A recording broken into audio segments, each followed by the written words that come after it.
Time now for Options Corner. Joining us now to take a deeper look at the chart is Rick Ducat, lead market technician. All right, Rick, so last year Carvana had a strong year. It's been rough so far this year. What trends do you notice on the chart? Yes, what a comeback story with this particular name here, but kind of waning once again now after this high-flying performance. Carvana only up about 23% during the past year versus S&P 11.6. When we do look at this kind of auto dealer sector, Carvana still is at the top of the heap. Other ones are all in the negative here for the most part, with the exception of AutoNation. So seeming like not the easiest sector right now for the companies in this space that have to compete right now.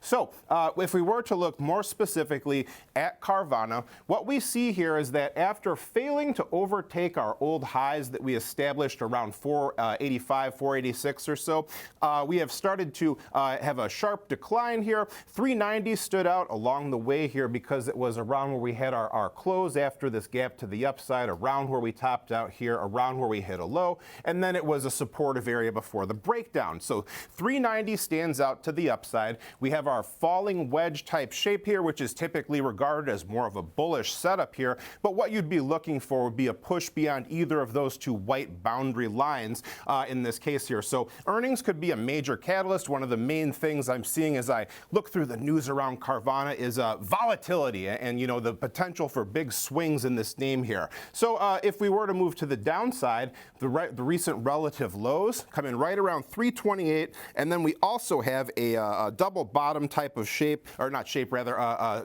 setup here around this green line near about 285. You can see that was also another notable low. So to move on to our next chart here, you can see that for now Carvana has hit a pretty important point, our long-term yearly 251-day exponential moving average. Notice that in the past it's been a pretty significant source of supportive activity here. Certainly not a guarantee it's going to happen again, just saying we're at a technically significant level here that in the past has been the springboard for our bounce to the upside.